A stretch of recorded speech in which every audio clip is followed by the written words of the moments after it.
तो जय हिंद दोस्तों, स्वागत है आपका पंकज फौजी स्टडी ग्रुप पर। क्या हाल समाचार। आज की वीडियो में बात करने वाले हैं देखिए एक ऐसी वैकेंसी के बारे में, क्योंकि आपको पता है चाहे आप एयरफोर्स में जाएं, नेवी में जाएं या इंडियन आर्मी में जाएं, कहीं ना कहीं बच्चों के दिमाग में अग्निवीर का भूत ऐसा बैठा हुआ है कि 3-4 साल की नौकरी है, उसके बाद घर भगा देंगे। एक परमानेंट नौकरी मिल जाए तो मजा आ जाए, और वो भी सेना में। तो ये आपकी कोस्ट गार्ड में नौकरी आ गई है और बहुत बेहतरीन नौकरी है और परमानेंट नौकरी है। ऐसा नहीं है कि भाई हवा हवाई की बात है, और ये भी नहीं कि 10 साल बाद या 50 साल बाद ये वैकेंसी आने वाली है। रिसेंटली आ गई है और कब से कब तक है देखिए यहाँ पे लिखा है 11 जून से स्टार्ट हो गई है। 11 जून 2025 से लेकर 25 जून 2025 तक, मतलब 10-15 दिन का खेला है। उसी में आपको फॉर्म भरना है। मैं तो कहूँगा अभी जाके वीडियो देख के भर दीजिए अगर आप इस क्राइटेरिया में फिक्स होते हैं। क्या वैकेंसी कौन कौन सी है देखिए, आपकी नाविक जीडी वाली वैकेंसी है, आपकी डीबी वाली वैकेंसी है और यांत्रिकी वाली वैकेंसी है। 3 वैकेंसी है। 12th पास है, भर दीजिए। 10th पास है या आपके पास डिप्लोमा है।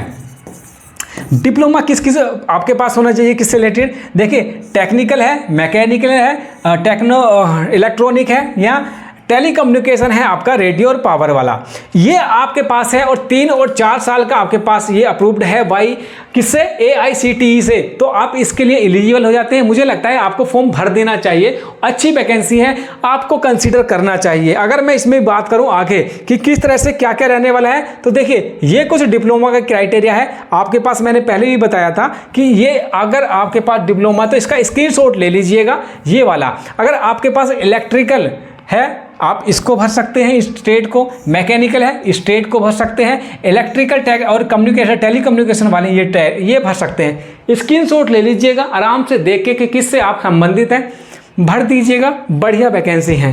टोटल नंबर ऑफ वैकेंसी की हम बात करें यहाँ पर, तो वैकेंसी यहाँ पर आपको देखने को मिल जाएगी कितनी वैकेंसी है।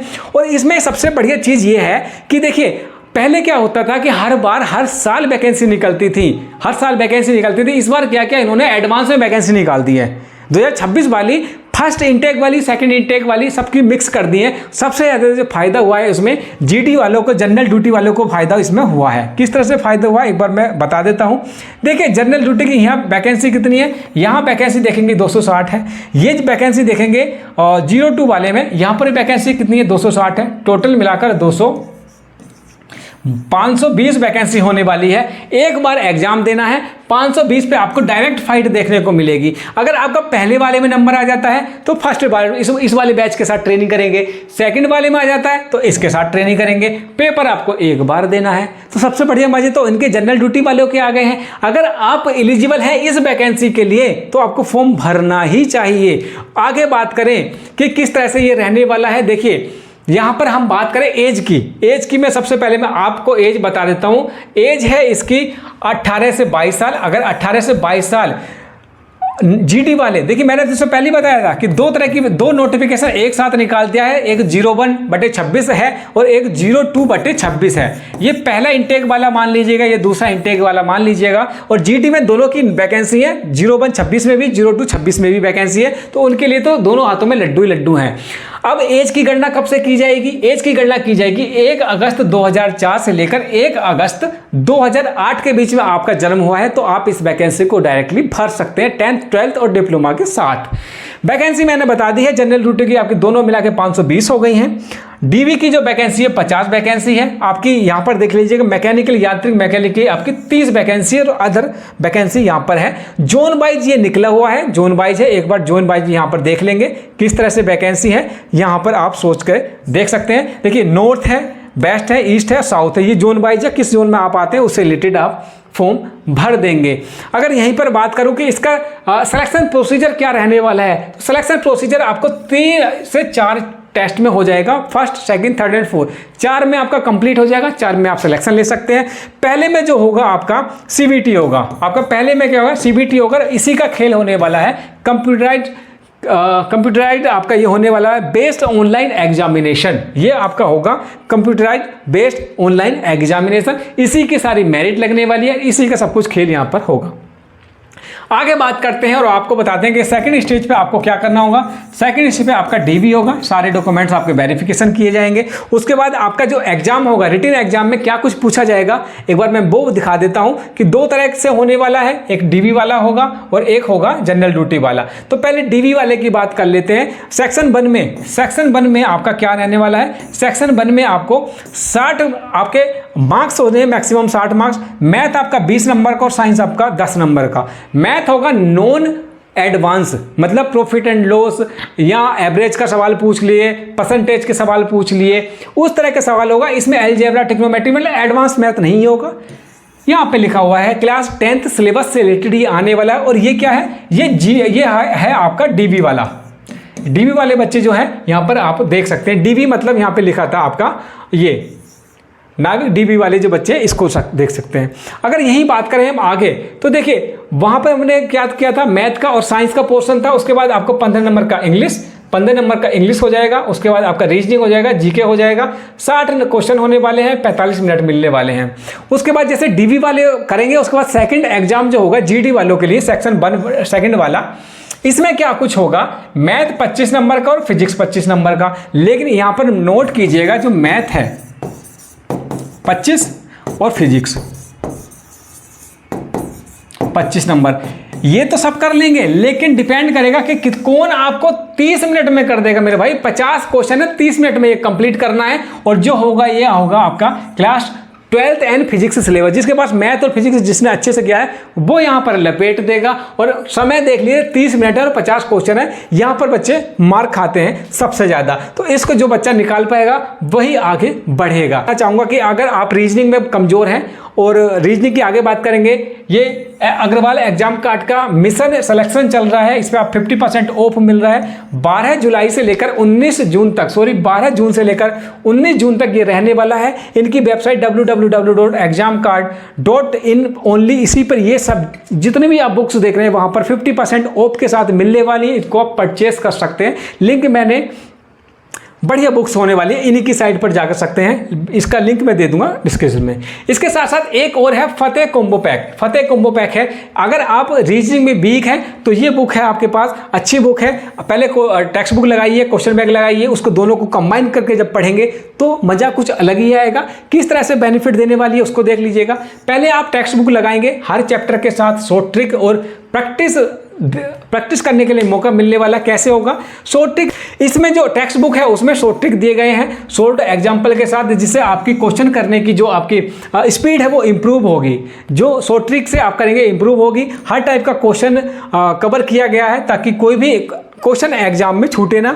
रीजनिंग क्वेश्चन में जैसे आप टेक्स्ट बुक से जाएंगे आपके पास, उसके बाद क्वेश्चन बैंक को लगाना है। प्रैक्टिस के लिए अनलिमिटेड बुक है ये। मार्च 2025 तक के जो भी इंपॉर्टेंट PYQ है वो सब कुछ इसमें दिया हुआ है। उसके बाद क्वेश्चन बैंक को चैप्टर वाइज, टाइप वाइज और एग्जाम वाइज अरेंज किया गया है। टाइम बचाने के लिए इंपॉर्टेंट और रिलीवेंट क्वेश्चन ही इसमें दिए गए हैं।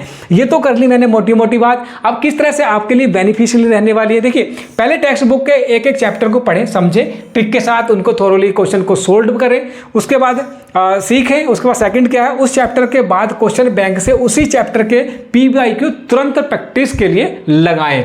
ठीक है, इस कॉम्बो के मेजर बेनिफिट्स क्या हैं, हर तरह के SSC रीजनिंग क्वेश्चन पेपर आप कॉन्फिडेंसली सोल्व कर पाएंगे। आपकी जो स्पीड है 50% तक आपकी बढ़ जाएगी। सिर्फ उन्हीं PYQ का प्रैक्टिस जो आने वाले एग्जाम में आने के चांसेस हैं, ज़्यादा से ज़्यादा उन्हीं को उसमें डाला गया है।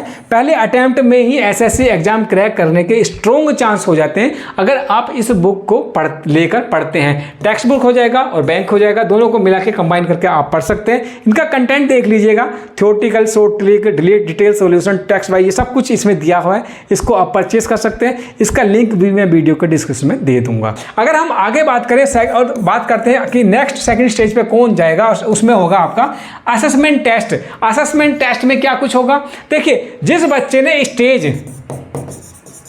फर्स्ट में जो क्वेश्चन आए थे फिजिक्स के, मैथ, इंग्लिश, फिजिक्स हटा दीजिए चाहे, मैथ, इंग्लिश और GS, जिसकी इसके पास पकड़ होगी, अलग से पढ़ने की जरूरत नहीं है। स्टेज 1 में जिन बच्चे ने अच्छे से एग्जाम दिया होगा और उसको सिलेबस के बारे में पता है, तो मैथ यहाँ पे लिखा है, मैथ, इंग्लिश और जीएस के बारे में क्वेश्चन पूछे जाएंगे। जिसने वो कर लिया वो इसको निकाल देगा, इसमें आपको कोई दिक्कत आपकी नहीं होगी। फिजिकल स्टैंडर्ड की मैं बात करूं, यहाँ पर फिजिकल स्टैंडर्ड किस तरह से रहने वाला है, देखिए 1600 मीटर रनिंग होने वाली है 7 मिनट में, 20 आपका उठक बैठक हो जाएगा और 10 आपके पुशअप हो जाएंगे। मुझे लगता है आप मार देंगे, इसमें आपको कोई दिक्कत नहीं होगी। तो टोटल मिलाकर ये फिजिकल हो गया आपका, इसमें कोई दिक्कत नहीं होगी। असेसमेंट में मैंने बताया मैथ, इंग्लिश, जीएस में अगर जिसने फर्स्ट स्टेज वाली जो पेपर था उसको सही से निकाल दिया, आप उसको निकाल ले जाएंगे।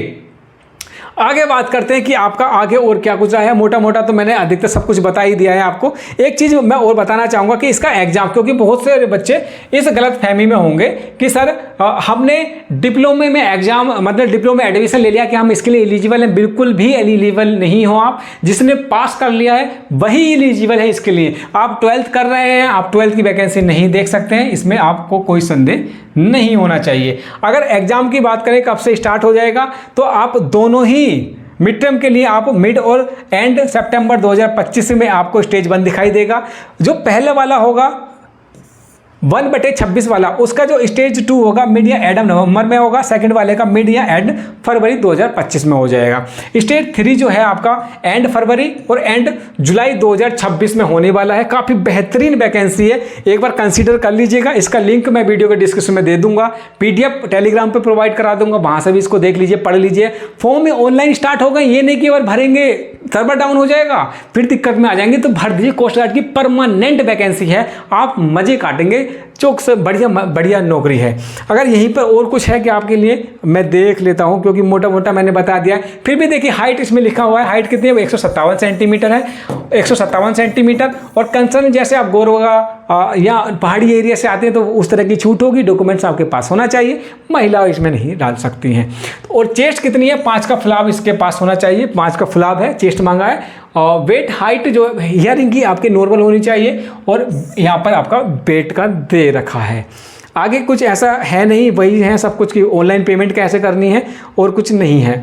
एक मैं बताना, तो ये इस तरह का एक कोस्ट गार्ड का नोटिफिकेशन था, उसको आप देख लीजिएगा, बुक परचेस कर लीजिएगा। अगली वीडियो में मिलते हैं, इस वीडियो को यहीं छोड़ते हैं। टेलीग्राम का लिंक मैंने वीडियो के डिस्क्रिप्शन में दे रखा है, इसका लिंक मैं वहीं डाल दूंगा पीडीएफ बना के। तो इस वीडियो को यहीं छोड़ते हैं, अगली वीडियो में मिलते हैं, तब तक के लिए जय हिंद।